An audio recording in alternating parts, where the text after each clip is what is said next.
What I'm about to tell you will sound like a joke, or a lie, or a myth. But it is 100% true, and I will show it to you.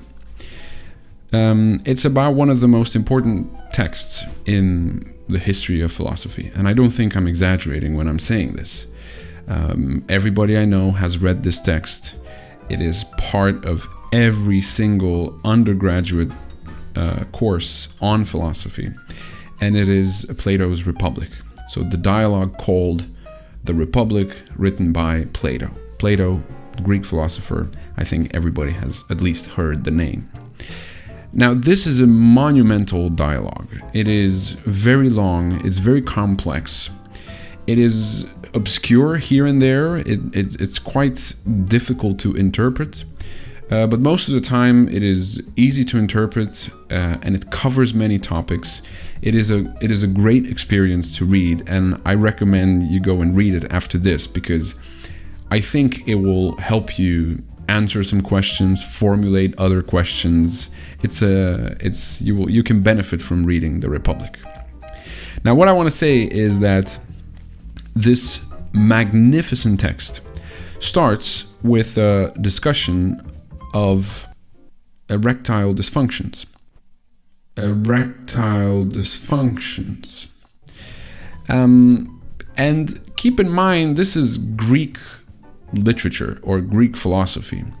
And nothing in a Greek text is wholly arbitrary. You can have some passages that are more important than others, sure, but nothing is put there unless it really sends a message. So I'm going to show you the passage, and while I read, maybe you should ask yourself, okay, but why is Plato having his characters engage in this conversation? So we are at the beginning of book 1, and Socrates is going to the house of Polemarchus, and Polemarchus is just a citizen of Athens. I'm not sure who he is. And there he finds Polemarchus's father, and his name is Cephalus. Okay, so he says, I enjoy talking to the very old, for we should ask them as we might ask those who have traveled a road that we too will probably have to follow, what kind of road it is. So they're older, so they have more experience, whatever. And Cephalus says, by God, Socrates, I'll tell you exactly what I think. A number of us who are more or less the same age often get together in accordance with the old saying. I'm not sure what saying it is. God ever draws together like to like. When we meet, the majority complain about the lost pleasures they remember from their youth, those of sex, drinking parties, feasts, and the other things that go along with them. And they get angry, as if they had been deprived of important things and had lived well then, but are now hardly living at all.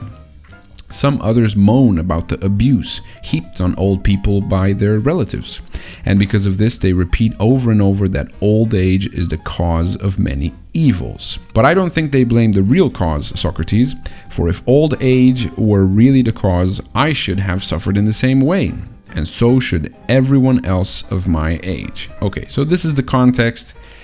They're talking about whether old age is less pleasurable or more painful than middle age or youth. But as it is, I've met some who don't feel like that in the least. And here it comes.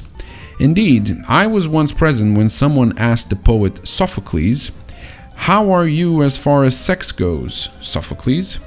Can you still make love to a woman?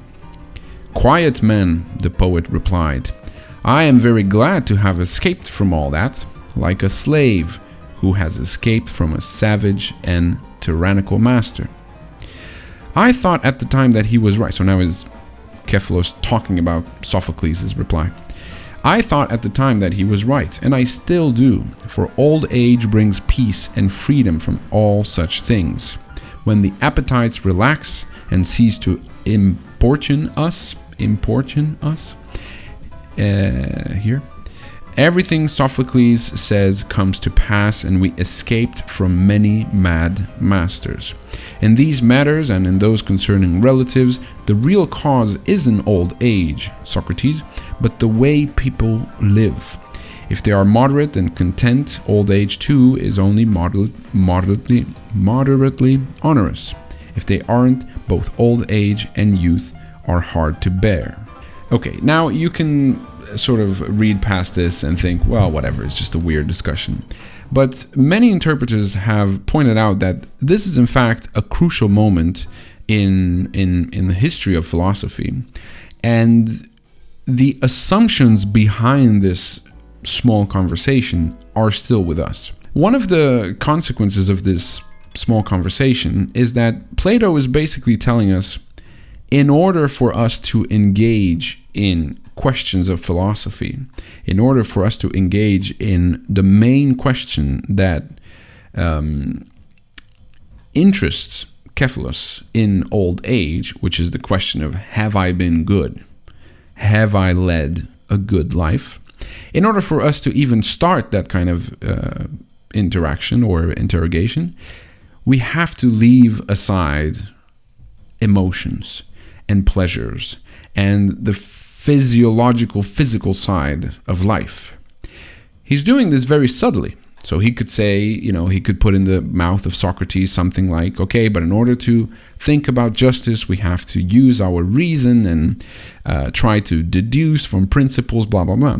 But he's not doing this. He is reenacting a discussion between where he has one of his characters reenact a discussion between Sophocles and some anonymous interlocutor about the physical side. And the conclusion we are asked to draw is that this will not be about the pleasures of life, happiness in the sense of the satisfaction of those pleasures. Another interpretation, and in fact these are not alternative interpretations, but they go together to some degree, is that Plato is getting us adjusted to the discomfort of a interaction with Socrates, and maybe more generally the discomfort of a philosophical discussion.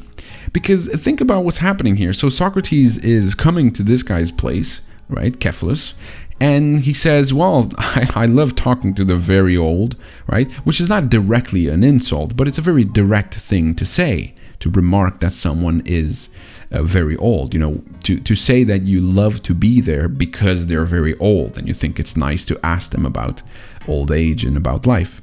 So, and then it continues because the discussion is about sex and not being able to make love to a woman, which can be an intimate topic, so on and so forth. So I think Plato is also getting us accustomed to the kind of discomfort that you feel when you are questioning everyday life, when you are throwing out assumptions that you normally hold dear, such as, we don't talk about intimate things, or justice is when such and such.